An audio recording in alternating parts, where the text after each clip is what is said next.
সুপ্রিয় দর্শক, আসসালামু আলাইকুম। আশা করি সবাই ভালো আছেন। আজকে কিন্তু আমরা একটি প্রজ্ঞাপন দেখতে পেরেছি, যেখানে মাধ্যমিক ও উচ্চশিক্ষা অধিদপ্তরের নতুন একটি প্রজ্ঞাপন দিয়েছে। মাধ্যমিক ও উচ্চশিক্ষা অধিদপ্তরে নতুন মহাপরিচালক নিয়োগ, যেখানে নিহাল সাহেব ছিলেন, সেখানে কিন্তু নতুন আরেকজনকে দায়িত্ব দেওয়া হয়েছে। এখানে বলা হয়েছে মাধ্যমিক উচ্চশিক্ষা অধিদপ্তর ঢাকায় নতুন মহাপরিচালক নিয়োগ না হওয়া পর্যন্ত উক্ত অধিদপ্তরের পরিচালক, কলেজ ও প্রশাসন পদে কর্মরত এবিএম রেজাউল করিম, তার আইডি নম্বর এতকে, ট্রেজারি এবং সাবসিডিয়ারি আইনের ভলিউম 1 বিধি 66 মোতাবেক মাধ্যমিক উচ্চশিক্ষা অধিদপ্তর ঢাকা এর মহাপরিচালক অতিরিক্ত দায়িত্বসহ আর্থিক ক্ষমতা, আয়ন ব্যয়ন ক্ষমতা নির্দেশক্রমে প্রদান করা হলো।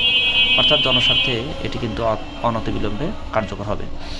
সুতরাং আশা করি ইনশাআল্লাহ আগামীতে ভালো কিছু হবে। এই ছিল এখনকার মতো। নেক্সট আপডেট দেখার নিমন্ত্রণ জানিয়ে বিদায় নিচ্ছি। সবাই ভালো থাকুন, সুস্থ থাকুন। আল্লাহ হাফিজ।